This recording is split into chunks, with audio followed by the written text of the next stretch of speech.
Welcome to the Leedz Edutainment Podcast, featuring in-depth interviews with people in hip-hop culture, based out of New England. Leeds. Here we go. Hi, Hello, how's it going? it is going. How are you? I'm doing well, thank you. Yeah? Booked and busy. Booked and busy. That's the way we all want to be. As the kids say. As we all want to say. Yeah, facts, right? Booked and busy. For real. Seriously. I'd like to welcome everybody to the Leedz Edutainment Podcast. We got a very special guest, rapper, Cambridge's own, Just Jill, in the building. Hey, what's Sorry, I up? don't have an air horn. Wah, wah, wah, wah, wah, wah, wah. No Well, worries. I'm glad you're on because you've put a lot of work into the community and you just put a new project and you have a good history too. And we've known each other for a while. We have mutual, your brother and everything. We'll talk about that. Yeah. But thank you for being here. Thank you for having me. I appreciate it. I'm excited. Nice. So I always go back. You are born and raised in Cambridge, correct? Born and raised in Cambridge. Central Square? Square. Yep. Talk to me about that, growing up in Central Square for your era. So it was cool for me. I mean, I was a kid, so it was pretty like lively. But yeah, like I've had a fun time growing up in Central Square. Lived in Central Square, I want to say for about like 13, 14 years of my life. Right. But I've lived like all over Cambridge. I was in North Cambridge for a little bit and West Cambridge. And now I'm back in the square. So you're back in Central Square Kinda, now? yeah. Yeah, it's really funny. Like everything kind of fell into place like once I started going to the ciphers and stuff like that. So yeah, it's been really interesting. For those that don't know Central Square, describe Central Square. If you were to describe it in your words and through your eyes. Describe it, I would say Central Square is also known as the cultural district. And I think it's the heart of Cambridge. That's where like a lot of the clubs are, a lot of the restaurants, a lot of like mom and pop shops. City Hall's over there, Starlight Square, semi-new venue, hosted by the Central Square Bid. So a lot of stuff usually going on in Central Square, usually pretty busy, but and home to the Middle East restaurant and nightclub. Which is just to name one. Yeah. Which is the mecca of hip hop in the Boston metro area. Yes. And I worked for 15 years. Yeah, you were there for a while. Yeah, I was there for 15 years and holding down the fort. Holding it down over there, and the Middle East is still there. Yes.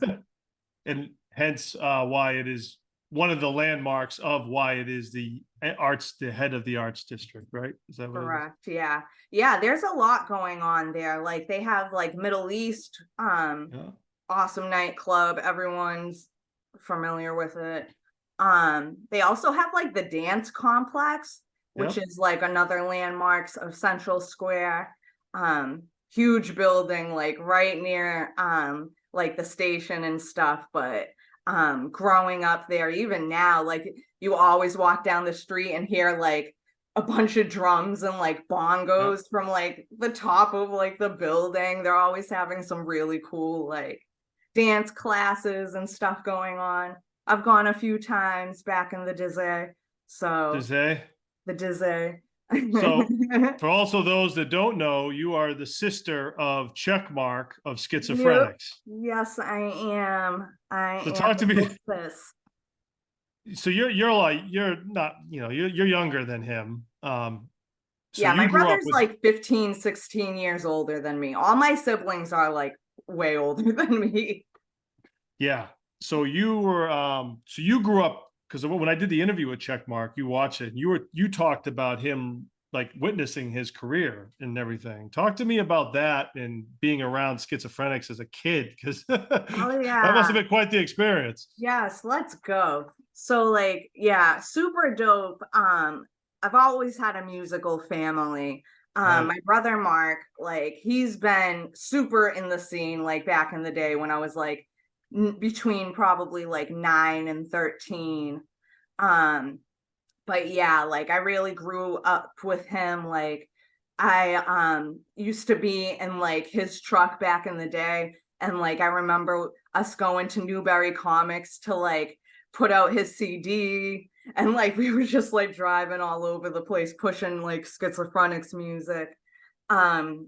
He Shout had out you on the to street. He had Bones. you on the street team early, huh? Yeah, right, exactly. Yeah, the message board. They had a message board I used to hop on. Oh, you were running the schizophrenic message board?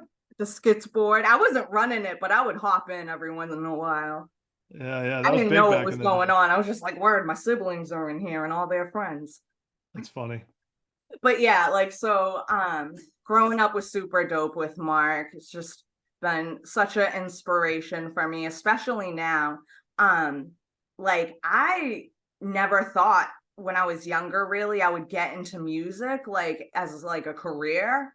I always thought it was like his thing or like my dad's thing. My dad was a jazz musician. um so like I loved like watching him do it. Like I never really put it in perspective of me doing it.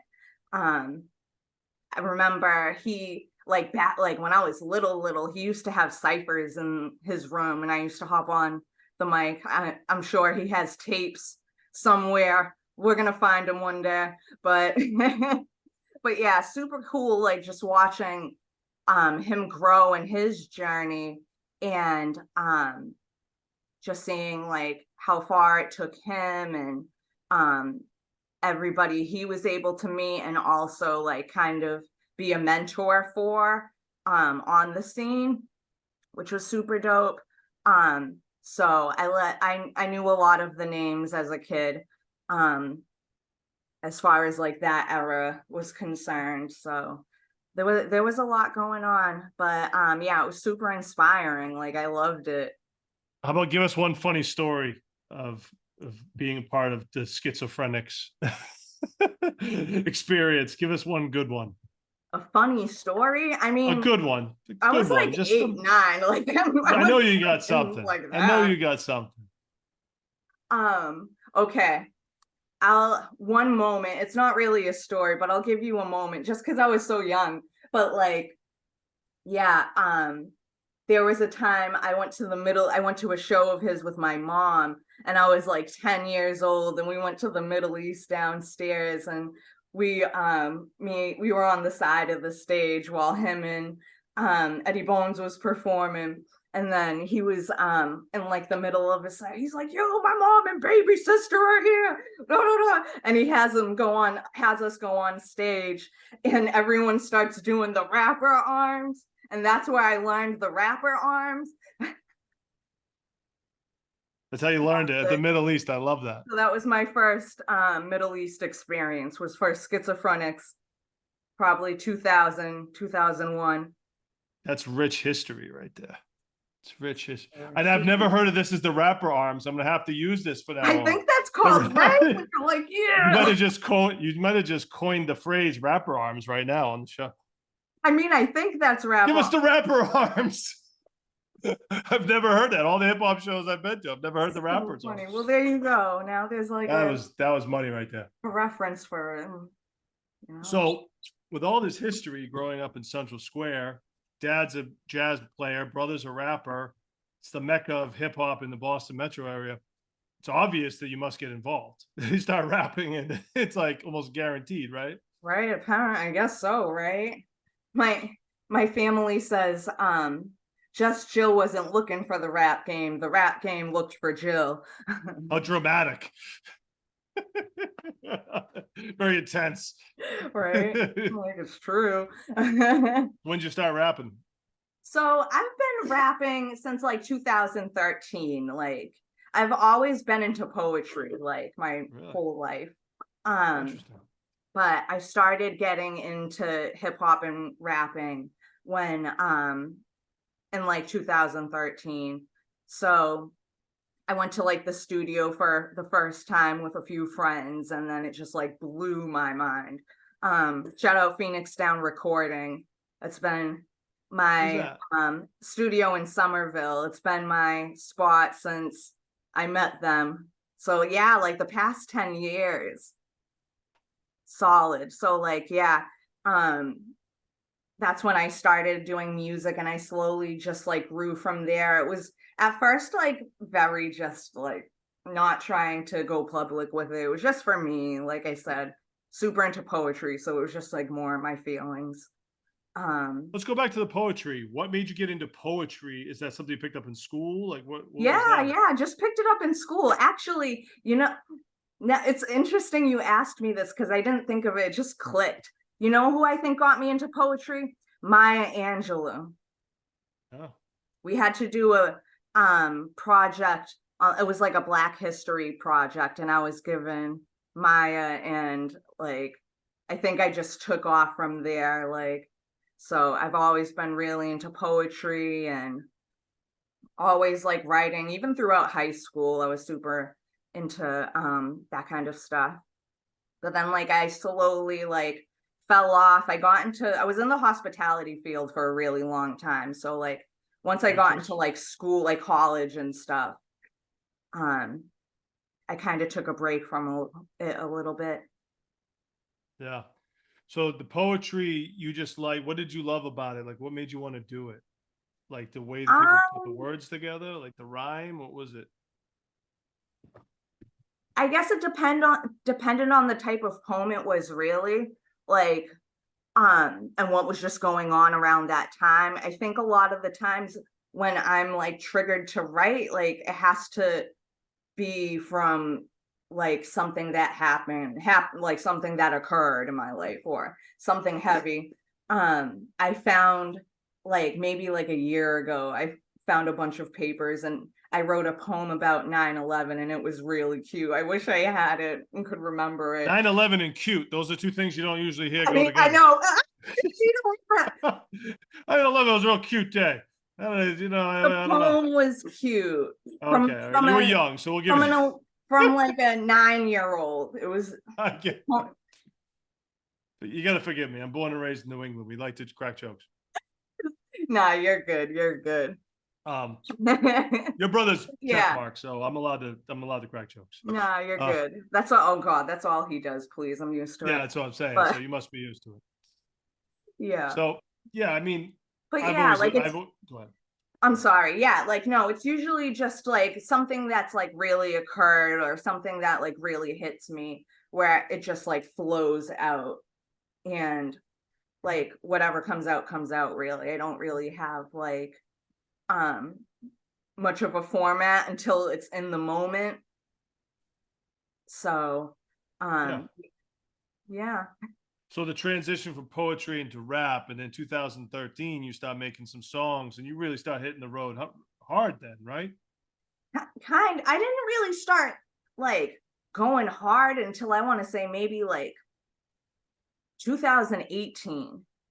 So like I started posting in like 2015-ish, maybe 2014, but it was just like low-key SoundCloud posts here and there. I wasn't sharing nothing. So like but I started going a lot harder in like 2018. So I was just like kind of just going to the studio and working on my craft and finding myself. Did you find it? I have now. Just like past recently, but I have just now, recently. So. Just got it. Just found it. Yes. After all these years. That's cool. Trust the process. Yeah. So when you were also besides rapping, you were also the co-organizer of the Bridgeside Cypher. And this is something I've seen you guys do really well with for a long time. You know, you guys put together these freestyles sessions in Central Square, right? Yes. Filmed, and you have multiple rappers, all types of rappers come through and do this. Explain to me more about this and what the Bridgeside Cypher is. Okay. Whew. So this is a journey in itself. But Bridgeside started in 2017. The ciphers were originally kind of in response of venues not being welcoming to hip hop. And my friend Aaron King from high school, we graduated Ringe and Latin together. So he was the one who started them. And so they were just like, you know what, we're just gonna start our own shows on the sidewalk for free. So it was originally him, Ludow, who's another kid I graduated with, and they really started getting that going. So once I found out about them in 2018, I honestly came as a supporter of my friends. Like, I still wasn't looking to put myself out there just yet. My friends were still trying to push me along, but I was just like, oh, not yet, not yet. But I was going to Bridgeside to support them. And like, after the second cypher I attended, they were encouraging me to like do my thing. And that's where I really blossomed, was going more publicly and being able to work on my craft there. One of the things I noticed when I first started going to the ciphers, like before we even started the videos, because there was like a part where we didn't do those videos for a while. So like, I realized there wasn't much of a like female presence there, and unless like I was there. So I wanted to at least like give like other women like maybe some like yeah, like inspiration to like participate in the ciphers or something, you know, just by seeing me rap. And I don't mean to stop. I just want to stop you right there. You've been quoted saying with your music that you're encouraging all women to participate and step out of their comfort zones to work towards their craft. So that's what you were doing. Yes. Gotcha. Continue. Yes, but yeah, so like that's what I want to do, and that's what I've been trying to do since the beginning. Right. So like 2019 comes, I'm starting to come as an artist now, and women are coming, but we're noticing like that they're not really participating.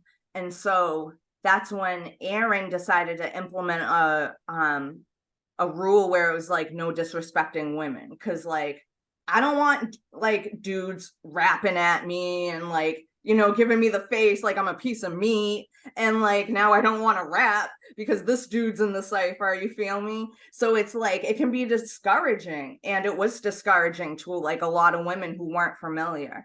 So like once we implemented that, and it also challenges your bars in a way, so you're not going to like default lyrics. So like more women started actually participating, and it wasn't like an issue or anything either, not that it would be, but like people, you don't want to be censored, you know what I mean? And we're not necessarily trying to censor people, but we want you to come in with healthy energy and be respectful. So that was more the case. And so more women started coming on. We start the videos are crazy. More people start joining us in Graffiti Alley in Central Square. And it was 2019 was just so crazy. Like it was, what a year. Because we just like, it was the way it was growing was like insane. Like we weren't expecting it to get as big as it was getting. But you guys became an outlet. You became an outlet for artists in the city. Right. And it was like really moving for me, and like it gets me emotional because it's just like, this is home. Like what? Like I wasn't planning on, you know, becoming a rapper or anything. And like just the way things fall into place is just like amazing. So like now it's 2020 and the pandemic hits and everyone's stuck in their house, you know. We tried doing like little live streams. Wasn't the same, of course. Nothing was the same. So like towards the end of 2020, we find a new location because we decided that like when we were in Graffiti Alley, there's so much foot traffic over in that area. People are trying to like go around us when we're like doing video shoots and stuff. So, and we needed a social distance also. So we decided to go to Lynch Family Skate Park over near like Leechmere. And that is like super in the cut and perfect because it's just like so huge, like and you wouldn't really know it was there unless you. Is that like technically Somerville or Cambridge? It's so, you know, it's weird. It's considered like state property because it's like the Boston, Cambridge, Charlestown line, like. Oh, Charlestown. Okay. But I think I think as far as addresses are concerned, it technically is Cambridge, but it's still very debatable. Okay. Because it's right by the Museum of Science also. Yeah. Yeah. So depends on who you ask. No. No, but anyways, so like we go to Lynch Family Skate Park, and everyone starts like checking them out and stuff again. People are like slowly going to the ciphers, and like that was its own thing because like it was like the microphones and everything, and I'm being like, you know, in my head and trying to find like, you know, the safest way we can do this. And you know, I think we did a good job. And we started having like other ages attend, so that was like cool in itself. Shout out to my boy Young Dog. Young Dog. It's the little homie. We I hope so. Young Dog. Yeah, we had like a social justice type of like cipher, and this kid, he was like, I think maybe 9 at the time. His mom sent us like a rap that he made for it. And it was like a Black Lives Matter rap that he sent us. And it was super like dope. And we're like, yeah, come. And he came with his dad and they got on the mic and he was like bodying it the whole night. And like they've been coming ever since. So like it started growing and we got a journey in like a different way after 2020 too. That's also when we linked up with Starlight Square. So we were kind of going back and forth between those locations. I want to stop you real quick. I want to talk about Starlight's. No, it's okay. You're doing fine.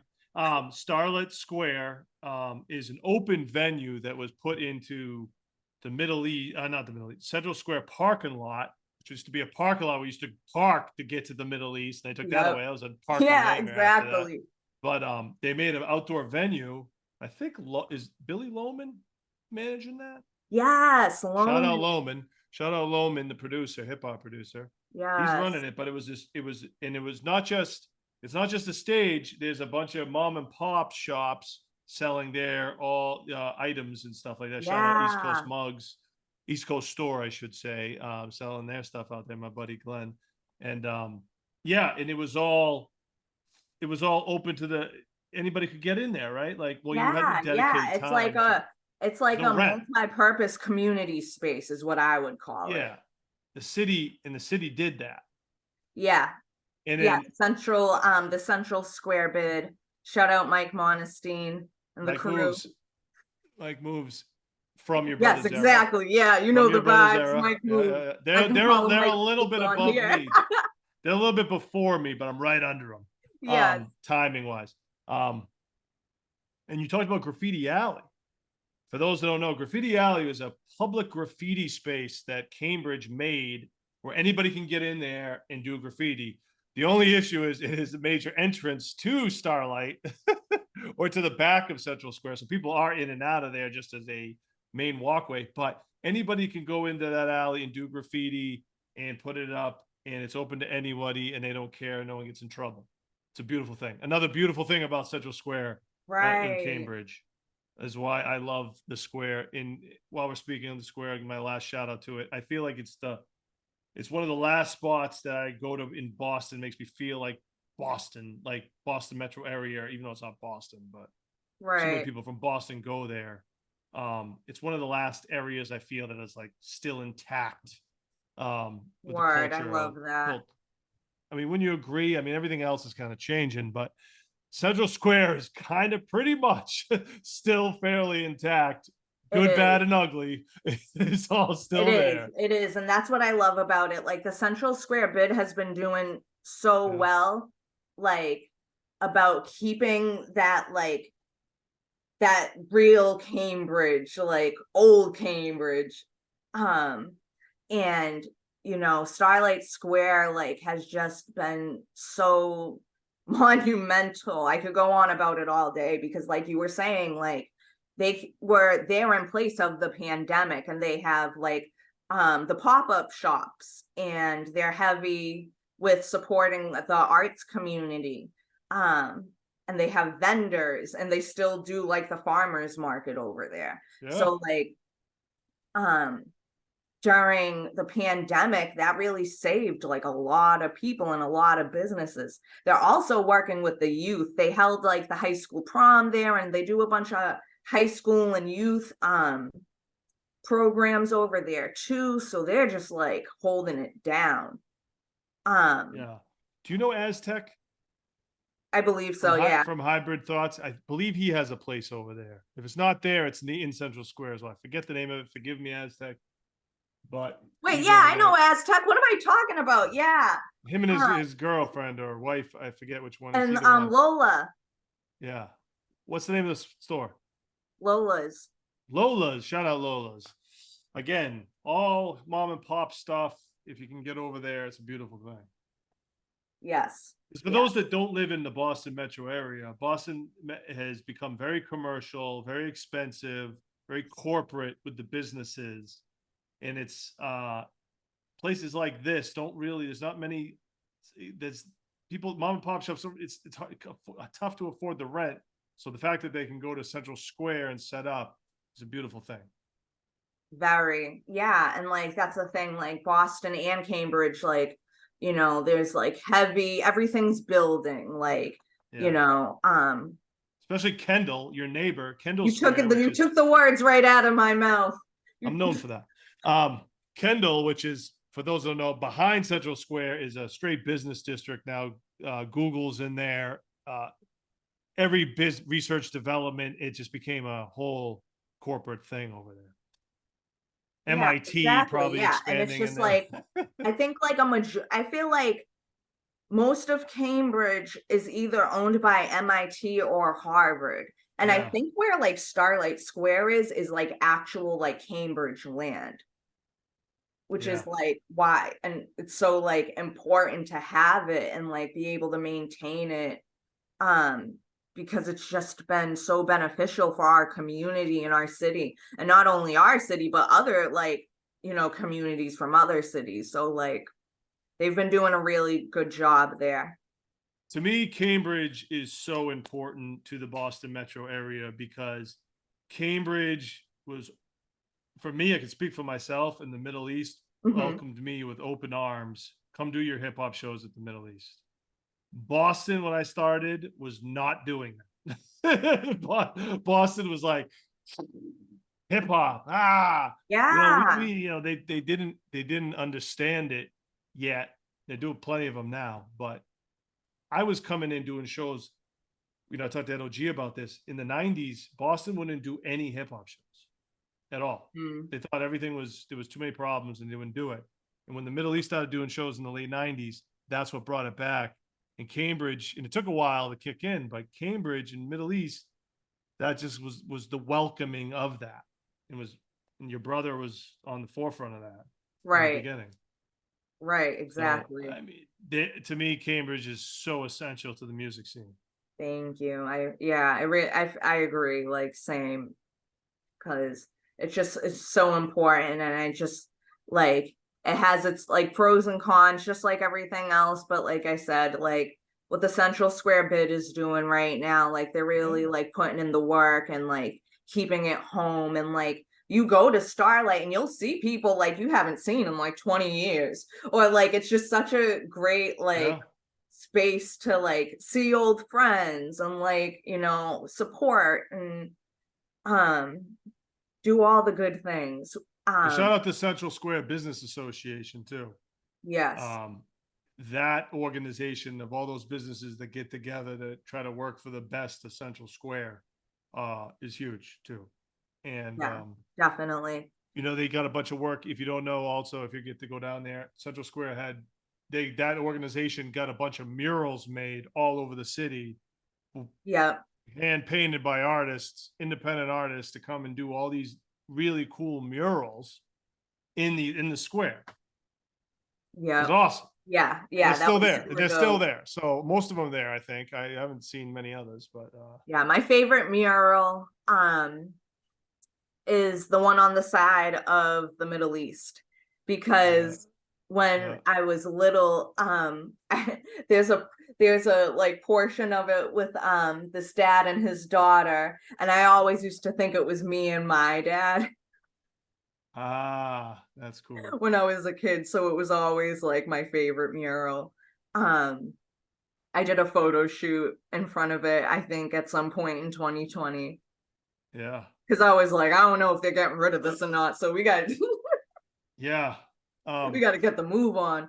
But your brother mentioned living like a few apartments down from the Middle East. Were you with him at that time? Was he a baby? Yeah, you were living there too. Yeah, it's crazy. Yeah. Ooh. That's just mind blowing to me that you guys just grew up there. You know, I came later, did in my career, yeah, but you guys lived in there and were the people. It's great. You're the real deal, Jill. It's really interesting. Like, now we can't talk about Central Square without talking about the nickname Mental Square. Yes. I didn't coin Mental Square. Few of the other Cambridge natives coined that. And let's talk about that, because it has a history. I believe it has 6 or 7 shelters in Central Square. Is that correct? Yeah, Cambridge and Central Square specifically, like that's like crazy. Like yeah, I mean, I guess I remember like living there and like going to school in the morning, and like the stairway smells like piss, and you got to like step over a homeless dude who's sleeping in the foyer. Like, that's part of it. That's Central Square. Like, that is Central Square. But like, yeah, I mean, like, yeah, it's really funny, like, because I still see the same people that I've seen when I was a kid, and it's like so weird for me. But it's like, yeah, it's all like kind of just the same usual drunk people. You definitely have your fiends and stuff. More drunks these days, I think. Yeah, I feel like it's always been drunks. Yeah, it's funny because they kind of pull up when we're having our ciphers, and we'll just give them the mic because all they're trying to do is like dance and shit. And it's pretty funny. We actually, oh my God. So kind of recently, it's related to the subject, but we had a graffiti alley cipher recently. And I don't even know if I should say this, but like this guy ran up, and it was like towards the very end of the cipher. Like most people had left at that point, but he runs over and he looks like he's like in his PJs and gets on the mic, and he was like a self-proclaimed crackhead, and like spit it in his verse. And then was like, yeah, and like, okay, at least he's honest. I got to do more crack, and then runs away. That sounds about right. That sounds about 100% accurate, that he'd be coming down off crack in the middle of the verse and need another hit And it immediately. was That's a totally on fire brand. burst too. Like he was getting It's in. fire. It was like it was, Is dude. that recorded somewhere? Can we see that? It Sometime? really is, and we need to drop it. It's so Central Square. Absolutely. Yeah, so it's like also like the mayor of Cambridge. I met him once, and he was talking about oh, it's very taxing having those shelters on the businesses in Central Square, but it's very important to the people of Cambridge that they have those services and that Yes. there is a place for these people to go. And it has its share of issues, but all in all, it's a place for people that are really struggling to go. Right. And that's Yeah. what they And know. That's the honestly, only like Cambridge, Cambridge, that's has the a only lot place of you're gonna see it. resources. It does. And Yeah. like I noticed, I forget, like it was probably like a year, maybe 2 ago, when I think it was Mayor Wu, she did that like clean sweep at like Methadone Mile. And I think About a day. a lot of people who were over there ended up in like Central Square. Cause I'm like, the Central Square drunk people don't just walk into oncoming traffic. Like, what the fuck are you doing? Yeah, you will see an EMS. That's some like near Boston medical shit. Like, well, I can tell you, I used to drive. I know my homeless peeps. I mean, they're not my peeps like that, but yeah, Central Square was mostly alcoholics. Mass and Cass is more drug addiction. I used to drive through both. I drove through because I live in Dorchester, so I would drive through Mass and Cass and then into Central Square. So I get the whole. I mean, you haven't seen pain if anyone hasn't seen it until you've seen this pain between the both of those. And my theory is you got to have something. It's got to be somewhere. And Boston has decided that Mass and Cass and Central Square are going to be the 2 spots for it. And that's what it is. It's crazy. Yeah, like that's what it is. I go to the Record Co., which is like a studio rehearsal spot over in that direction. I'm like, when we're driving home every time, it's like, so it's hard to watch. Like I've had to stop the car in the middle of the street because someone is laying down in the middle of the road and I'm going to run them over. And I've had to drag them out of the street. I've had people.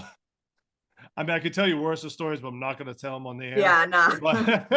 We'll save that for there's really some really crazy stuff I've seen that I just don't want to say. But no, absolutely. I've literally had to. I've really had to get out of my car a couple of times to assist some things I've seen. And Central Square too. I mean, I've had to call the EMS multiple times in Central Square because I didn't know if this person was dead or passed out in the middle on the street. There's stuff like that, man. It's just, I've seen so much in those areas, and it's it's really hard. Changed me of how I perceive things. I'll tell you that, from someone that grew up not around that at all. It made me open my eyes to a lot of new things. And I can only imagine you growing up around that as a kid. I was gonna say, like, as a kid, I didn't notice any of this shit. I thought it was normal. No, it's not normal. It's not normal. It's no, it's not normal. Like, but for real, I thought this shit was normal, like when I was a kid. And like, so, let me stop you. Seeing what you saw as a kid and growing up with Checkmark rapping in your next room over is not normal. Shout out, Check. Nah, but like,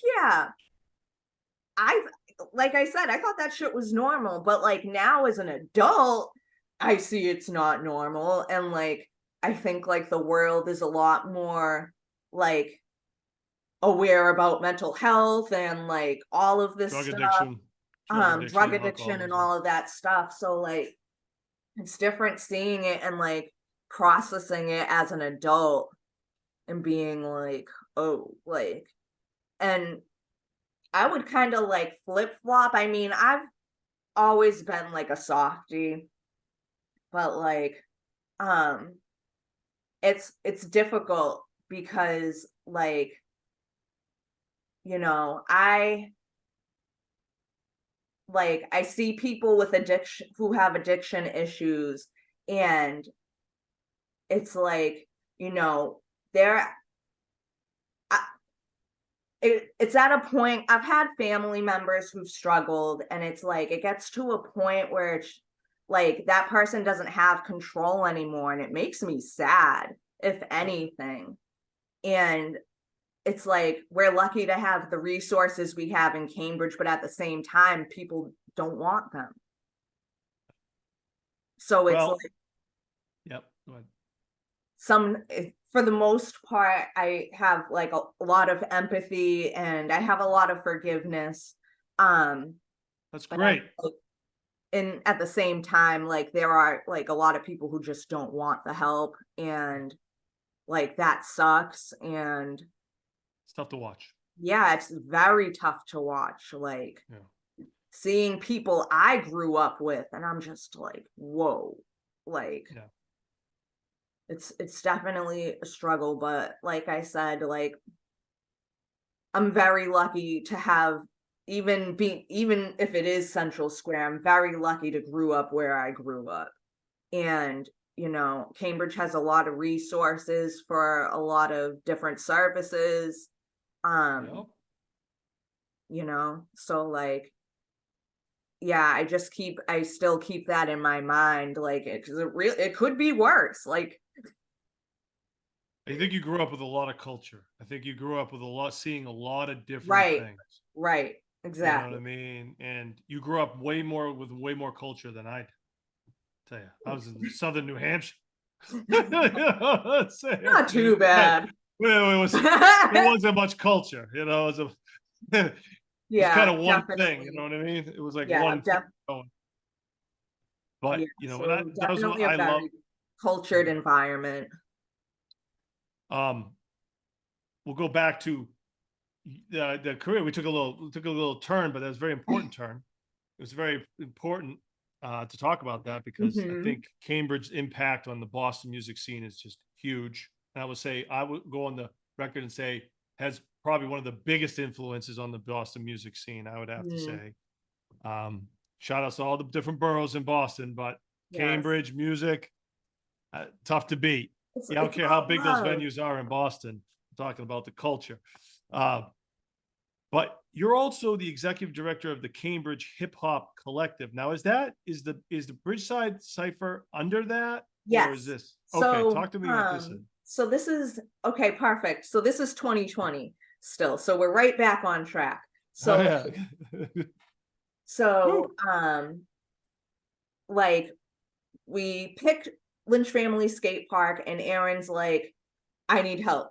And like he was doing this like a majority by himself, and like he was bringing the PA system to like the alley, bringing the like video equipment, all this stuff. So I was like, bro, like I'm happy to help you.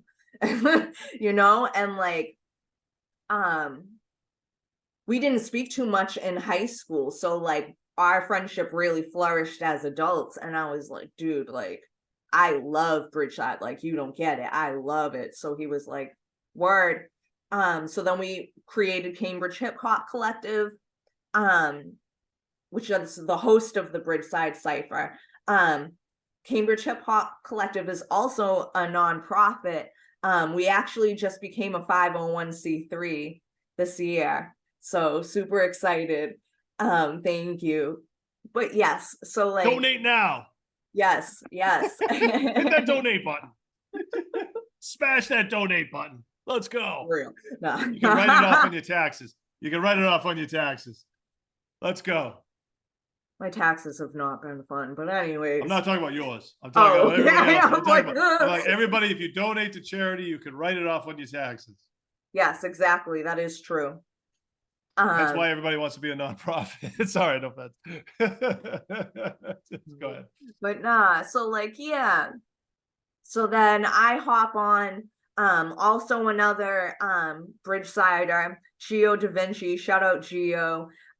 He hopped on as the Cambridge Hip Hop Collective as well.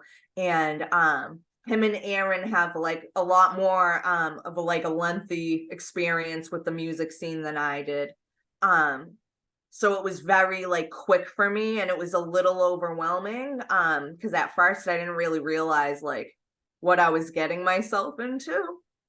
Like, I'm just like, yeah, we're gonna do these videos at the Cypher, and I'm No, it's a real executive business. director. No, it's a real business. There's mundane bullshit you got to do, you know. I'm just like, yeah, word titles, like, Yeah. but now, like, it started. That's when it started getting really real. So it was like supporter, artist, now organizer and executive director, like Quick. within a year or two, Wow. maybe a year and a half. So it was like something I thought wasn't even for me was like, boom, all at once. So like it happened so fast for me, but like I don't regret any of it. And so like we start organizing the ciphers, and me and Gio start putting like our input in. I start like, thinking of like how can I like involve more women and female artists and other, and just like stuff like that. So we started really getting on like creative sides going in that aspect of organizing. And we slowly started working with like other organizations, which was really cool. And just like meeting so many different people and like organizations that are out there, and like I just want everyone to know about them. But like there's just a lot of organizations that are using hip hop more than just performing, and I love that. So it like yeah, so that's when we started like kind of going into the institution route, connecting with MIT and Harvard and stuff like that. Harvard had like a hip hop congress. Yep.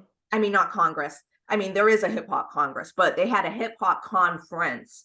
Excuse me. And so like we attended that, and we got to wrap up the whole conference with a huge cipher, and it was crazy. And so like shout out to Hip Hop X. That's the organization who hosted it, and they host an annual one every year. Right. But yeah, like, so we tapped in with them, and we've just met so many people from there. We've met people from Starlight Square, Multicultural Arts Center. That's another one that we were introduced to through Starlight. And like even that was like its own like beautiful thing. A woman was watching our ciphers, and like when we're at Starlight, I forgot to mention, we do live band ciphers. So like Aaron had an idea like, yo, let's do a live band. And at first I was skeptical, like, because I'm like, old lady beats, boom bap. Like so like he was like, nah, let's do this live band, and it came out super dope. So I was like, word. So we started doing like Biggie instrumentals and Common instrumentals and stuff like that. And like we had it on keys, drums, and it was coming out like so dope. And this woman came up to us, and she was a volunteer for the Multicultural Arts Center. She was like an older Caucasian woman, and was telling us how much she loved it. And she was like, you guys have so many different like types of artists up there. And like I didn't think I had like any like unconscious biases like towards like hip hop and stuff, but then she recognized them, and then was like wow, like this is amazing. Like I didn't know I could like hip hop. I didn't know hip hop was for me. Like she wrote us this whole letter. It was super dope. So like then she was like, you guys need to get to the Multicultural Arts Center, which is also near Leechmere. So kind of in that same area, which was cool. And they're like a ballroom space. Like they host weddings and stuff. but they were trying to get something more cultural than a wedding. Yeah. Oh yeah, right. But they were trying to get that's more. Definitely multi. I'll say that. Good thing they put that multi in front of there, because if they say cultural, what center just did weddings, I'd be like, I don't know about that. Right. But with that being said, like they wanted to get more involved with the community. Like they also have a gallery and stuff. So like that's when we kind of linked up with them. We hosted a lot of shows now, but we've hosted some shows there. I held an all women's like empowerment cypher there. I hosted my second one this year. Super accomplished feeling, like super proud. And like I want to go back to the empowering women thing, because you've said this in your music. Like this is very big with you. Like, you know, you said your music is about empowering women, discussing personal struggles, and living life to the fullest. And you seem pretty adamant about getting more women involved in a male-dominated art form. I mean, let's be real. I mean, I check my stats on my followers. It's 85% men, 15% women. I mean, let's be real. Yeah. That's my stats. I'm going to say, give or take. Everybody else might fluctuate 10, 15%, but that's still drastic. It is. No, like that's a music industry, I feel like, in general, you know what I mean? So like, well, I think with hip hop, it's a little more male dominant. It's a little more male dominant. Yeah, I mean more like, yeah, along the lines of like hip hop, but like, yeah, it is more like male dominated. You're right. And that was always my thing. Like, you know, I'm 5 feet, little petite girl pulling up in a cypher with a bunch of dudes, you know what I mean? So it was just like, I knew women wanted to hop in, and I knew like I would support them in it. And like everyone else was so supportive to me. So it was just the right environment to do something like that in. Not saying other environments aren't, but just like it's more like just like more easier, or I feel like you're more willing to take a step out of your comfort zone than like the traditional cypher, where it's like, you know, if you don't have your verse right, or if you ain't freestyling, like and you're jumbling up, like you're out of there, dude, you know, like stop wasting time. Yeah, shut up. Is that how you guys do it? Like when someone's just terrible, you like it? What's the move on that? How do you do it? When someone's just bombing hard and if they're mic hogging and they're like trash, then because we got 2 mics going. So we'll be like, sometimes if someone's mic hogging and they're not like even good enough. Mic hogging, dude. Like, another term. I'm good enough to be mic hogging the way they are. Like then it's like, we'll be like 3, 2, 1, go. And then the other dude will do. So that's kind of how. You ever have to physically remove people because they won't drop the mic? Nah. Well, that's good. Nah. That's there cool. was, yeah. There was like one dude who wasn't trying to stop when we were doing a show one time, and it was like kind of a force, but like we just let him finish because he wasn't gonna stop, and like we were just like, okay, whatever, like give it up for such and such. So what's the reaction? So how do you handle it when you're sitting there and someone starts rapping and they're awful? They're like terrible. What's the reaction there? You're like, see, but this is the thing, like, and where do I look? Like this is when Bridgeside gets different, because it's not like a environment where we're here to critique people or be judgmental on. And like that's our thing. And that's what makes it so different from other ciphers. And I think when people are like, you know, like starts getting like a little controversial, like we do a lot of different things. We let people do writtens in the cipher. If that's what's going to encourage you to hop into the cipher and do it, who cares? I get it. That's great. But you got to think at some point when someone's like really bad, what your reaction is. Like, I'm not saying you get rid of them. I'm just curious. What do you do? Are you like, okay, if someone's really, well, like, that's kind of what I mean. Like, we're just like kind of like nice about it. Like, just sit there going, like, we haven't, like, you know, Word. Like, all right. Yeah, great. not great, really on some asshole shit. Like, no, I get it. Yeah, like maybe when God we bless you for that. maybe God like bless on you the for way that. home, and we're like, dude, that dude was kept grabbing the mic when that chick should have been spitting. That guy was awful. I've listened to some bad rappers in front of me, and I'm just, my patience. No, I'm not saying like, and I really know everybody's are, bad. We all were bad once, I know, but at some point when someone's really bad, it's just like, how do you react to that sometimes nicely? And apparently you're doing yeah. it nicely. So salute to you. Thank you. I've also seen you out there rapping by yourself on the street with really just you freestyle to people walking by that have no idea what the hell's going on. So that's your dedication. I just want to talk about that because that's your dedication.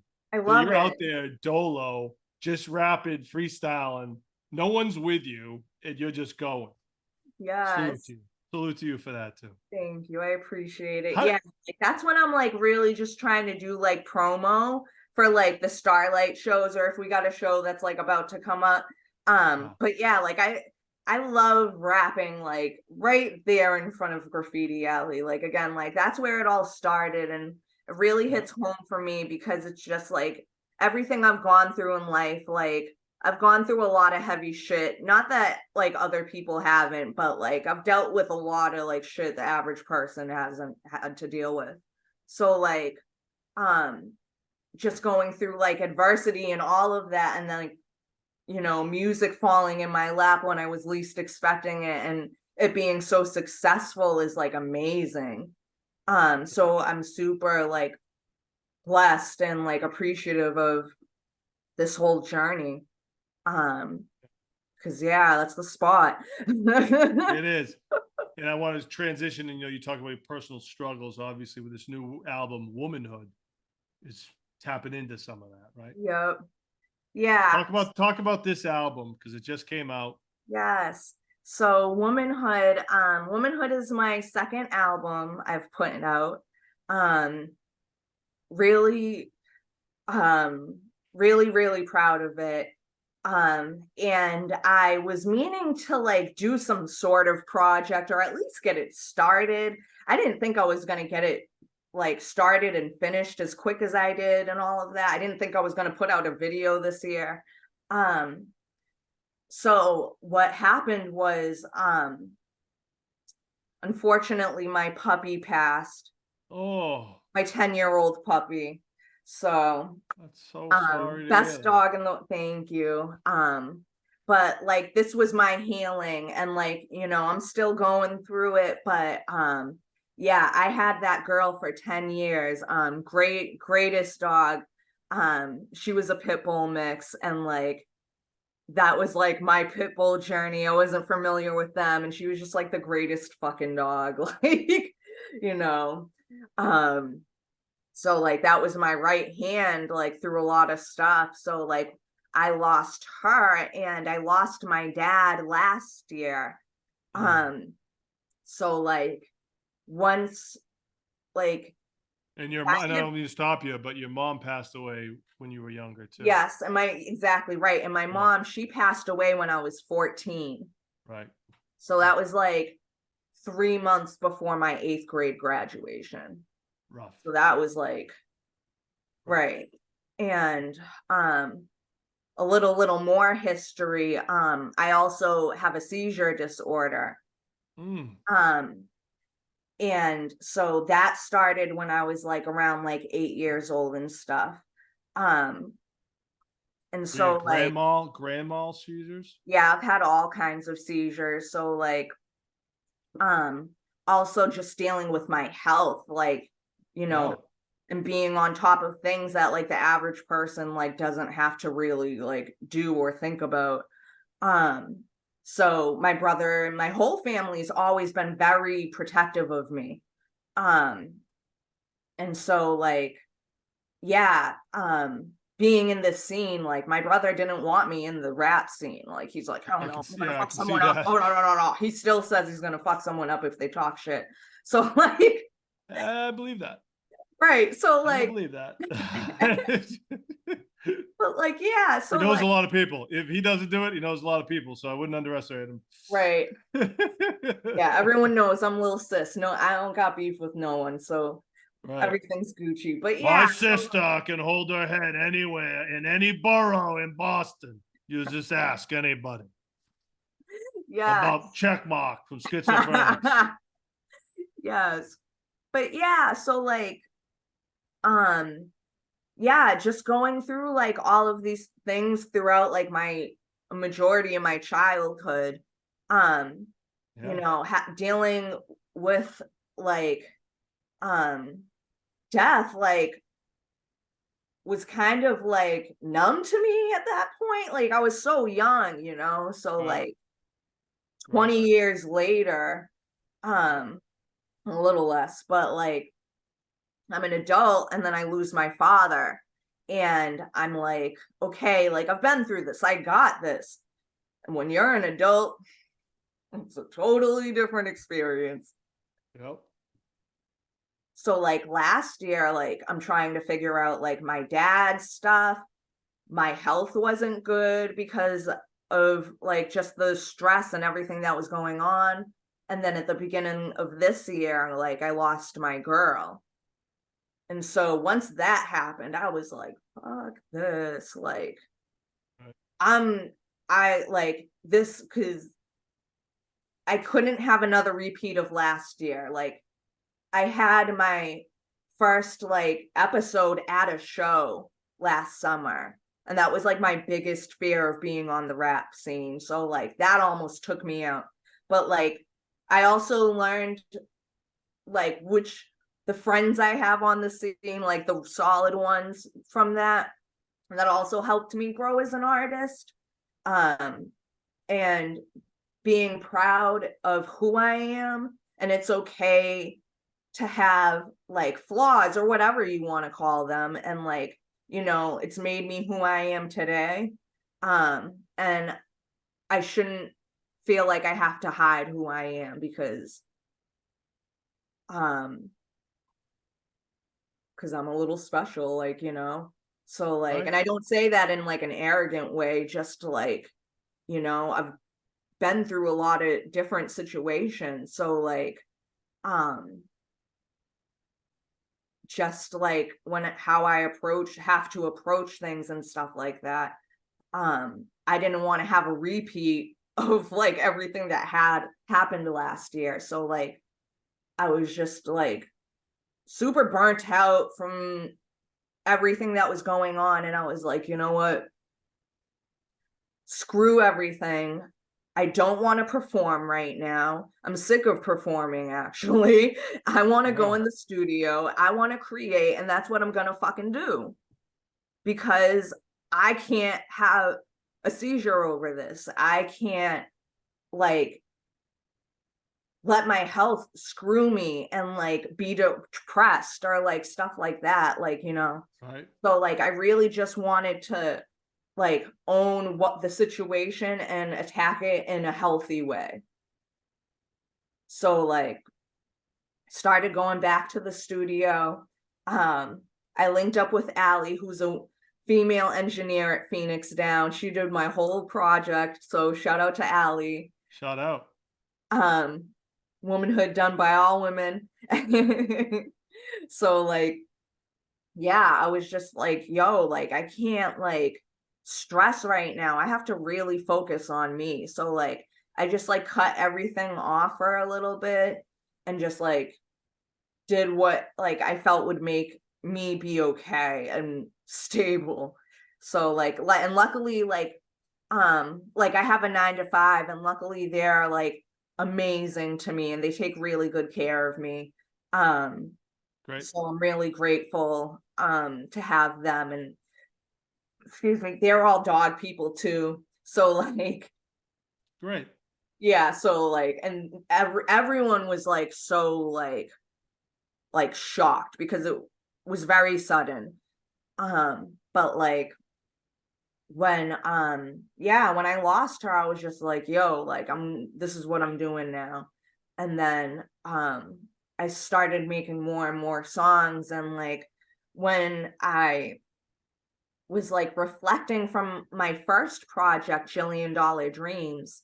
That was like, there are some like things that I regret about it, because it was songs within a span from like 2013 to 2020.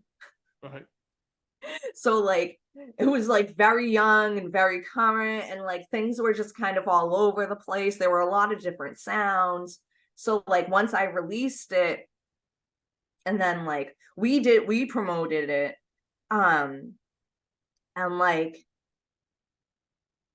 having feedback that wasn't like my immediate people was a little hard for me, because I felt like a lot of different things, and like I felt like it wasn't marketable. So like my people knew what I was talking about and stuff like that, but like, you know, Joe Schmo in New York is like, this is trash.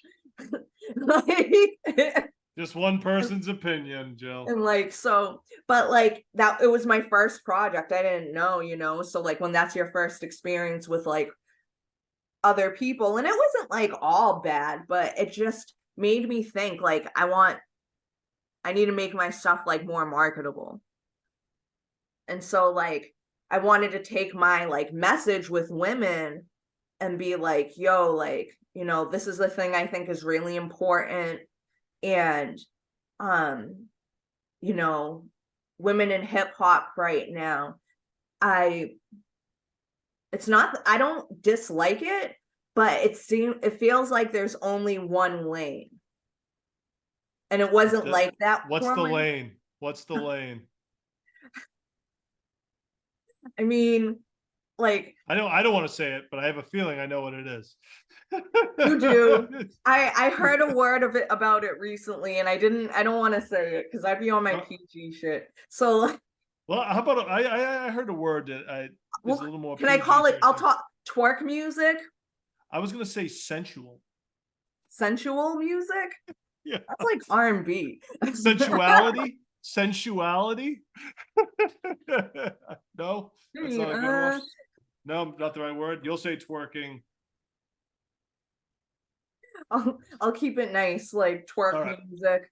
So you're saying it's a little more yeah, like I haven't heard like a Missy Elliott, I feel like, of this, like the new generation, or like stuff like that. Like I'm not opposed to like the music. What about Doja Cat? What do you think about Doja Cat? I don't know. If I speak on her, I might get canceled. I know a lot of people are mad at her right now. I'm going to say Missy Elliott, and I don't know all about Doja Cat, but like Doja Cat, the outfits. I mean, if I did a Doja Cat show, okay, when she first came out, and it was in a cow outfit, and the song was called "Moo." Yeah, I mean, yeah, that's like the closest thing to Missy Elliott I've seen. Clout chaser. Like she was like, when she was on social media, it was just for like clout shit.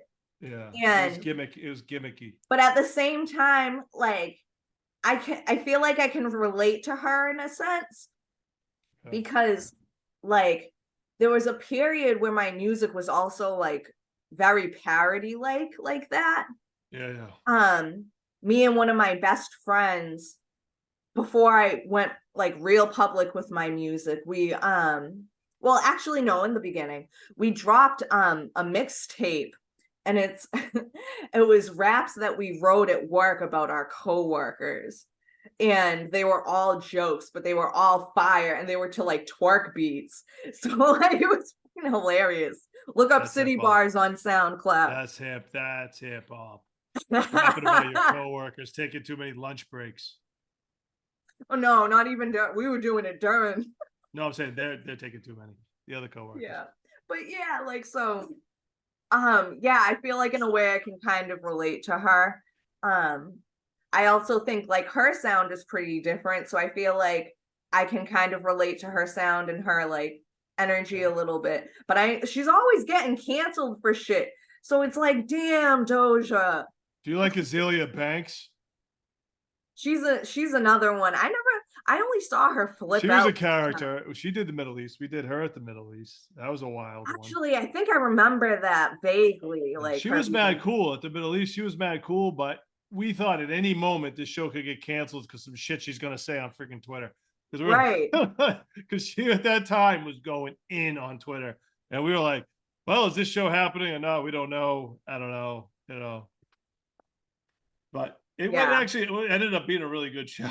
I didn't watch most of it, but towards the end of my career, so I was just really kind of like promoting shows career, so I was just kind of burnt out. So I didn't watch everybody, but yeah, that was an interesting show.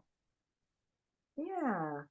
But yeah. Who's got longer nails though right now? You or Cardi B? I don't know. From the nail salon. Your nails. Let's see those nails. Halloween. Whoa. They're my orange nails.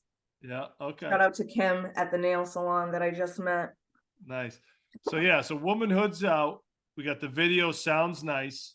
We'll talk about the video real quick. You wrote the video because you were inspired by Roe and Wade, the whole situation there? Yes, that was kind of one of the, like, that was the main thing that was going on at the time. And it was just like super heavy. So it was like everyone was talking about it. And like, I like detached from like news and stuff like that because it's just like the world is so like insane. Like, what about CCTV though? They don't count.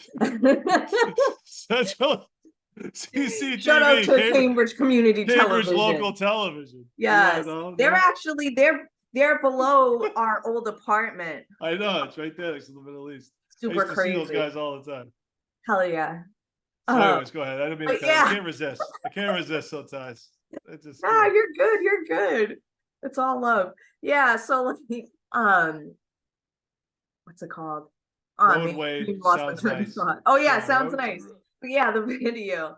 Yeah, so like that was going on at the time, and like who really inspired it actually was another sister, one of my half sisters. Her mother is a singer as well, and she made a song about like the movement and not taking our rights.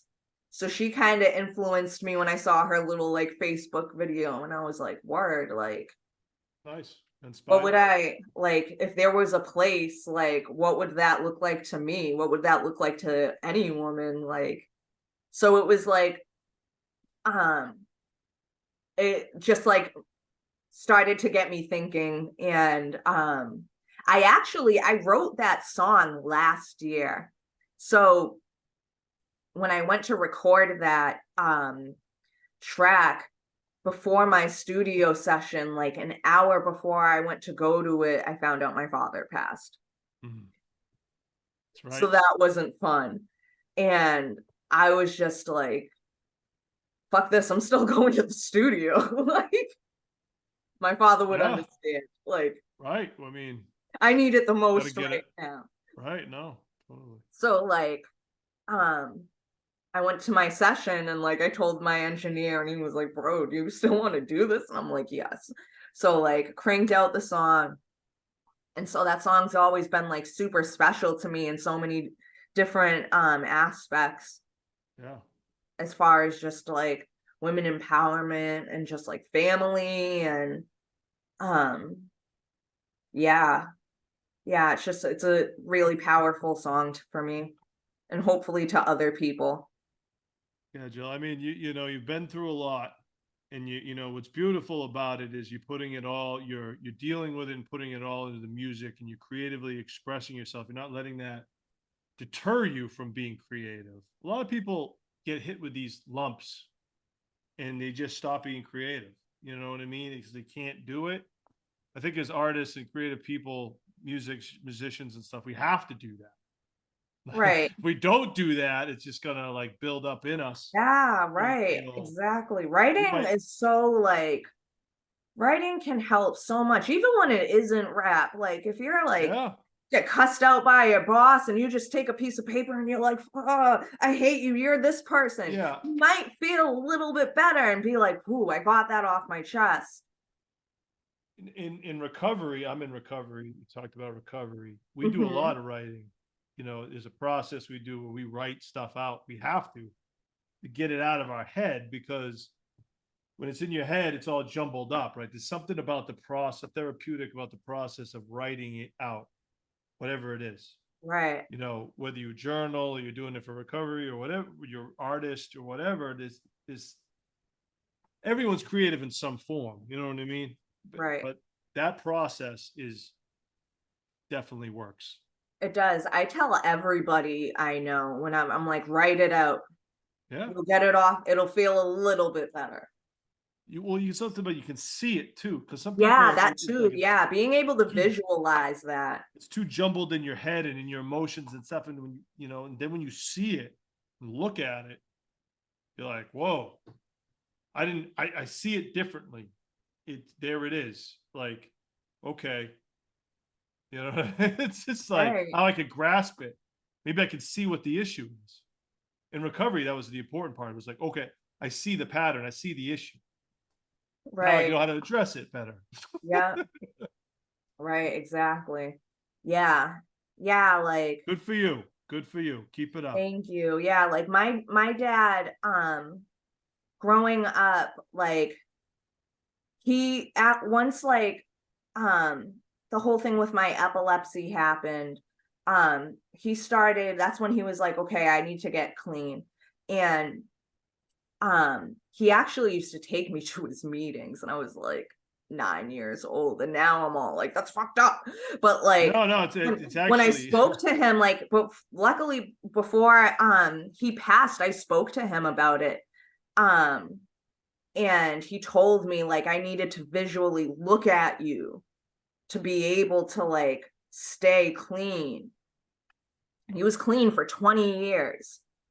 good for him. And there's a line in my album, because I have a song about him and my mother, and I wrote, kind of traumatized. I was 9 at your meetings. Then you told me that's the only way you stayed the cleanest. 20 years later, oh shit, you really mean it. Hate it when I swear. I promised Dad I'm still the sweetest. It's great. So like, That's amazing. That is yeah. amazing. So That's like, the power of the recovery. right.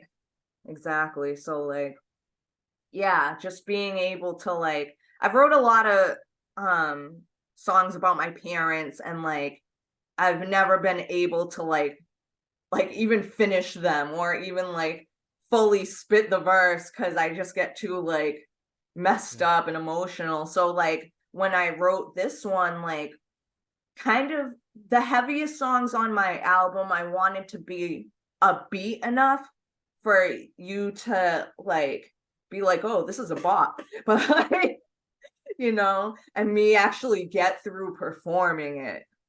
Right.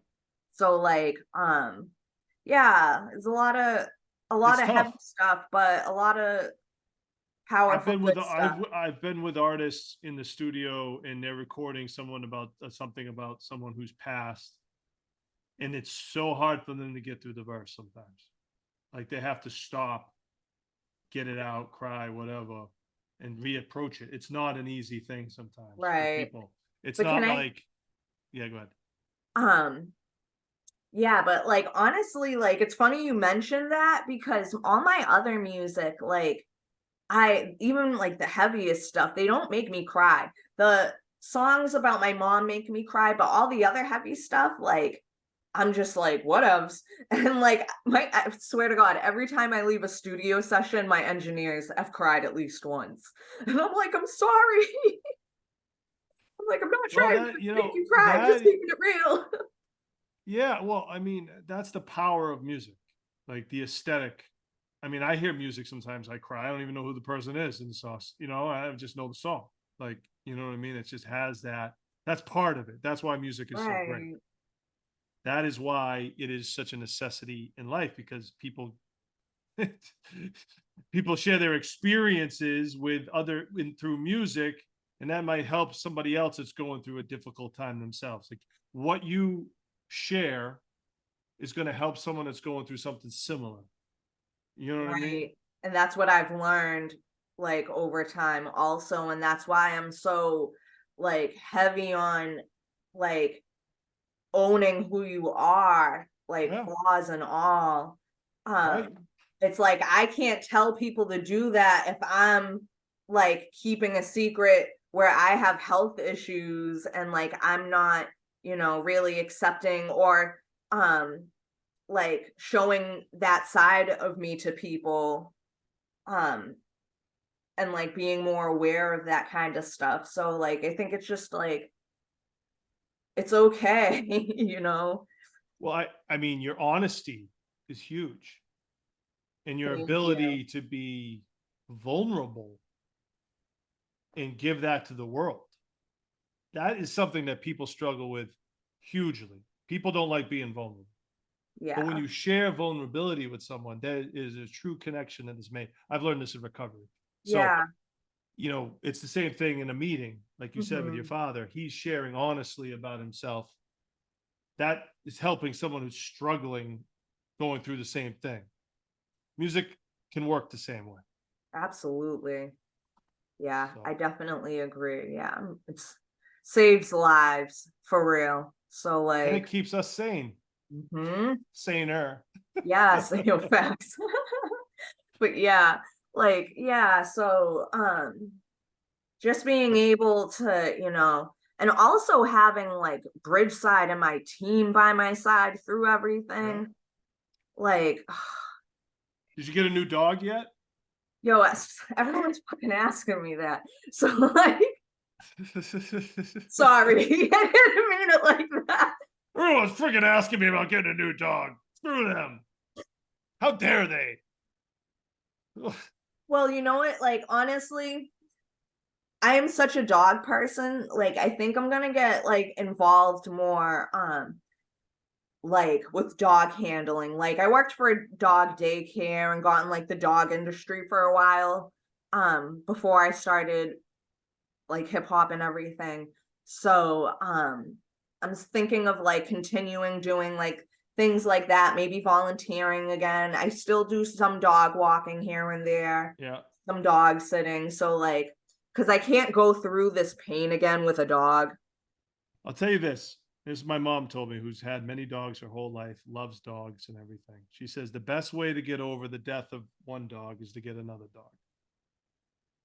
And that's a woman And that's that dog experienced. dies. Yeah, and then you get another one. That's just the way it goes as a dog owner. Yeah. That's her experience, and she seems to do pretty well with it. Not that the loss ever doesn't hurt, but that's how she gets over it. Is she gets Yeah. another dog in her life, and they love that, and they enjoy Yeah, I that. mean, some people can do that. One of my bosses, she had a cat for 16 years. And like a few days after it died, she got a Shiba Inu. It was her first dog. It That was little like thing. psycho dogs. Yeah, those little psycho dogs, crazy. Yeah, there's a little emoji, I think, Yeah. on like Facebook or something for dogs. But anyways, yeah. But Yeah, so Jill, I yeah, gotta wrap everyone up. like everybody's different, honestly. One Yeah. thing I am glad about, like before she passed, was the vet told me no matter what decision you make, any decision isn't the wrong decision. That's good. I like Yeah, that. so that was like really helpful throughout the process. And I've made a lot of wrong decisions in my life, so I'd be very happy if I heard a vet say that to me. right, for real. So But like, but yeah, so all of this is in the project. We got a song for the part everything. two. So basically, go check out Womanhood. You're going to get everything we talked about in the project. Sounds nice. The video out now. Bridgeside Cypher, Cambridge Hip Hop Collective. Yes. Anything else you want to plug? Um, yeah, like tune into more Just Jill stuff.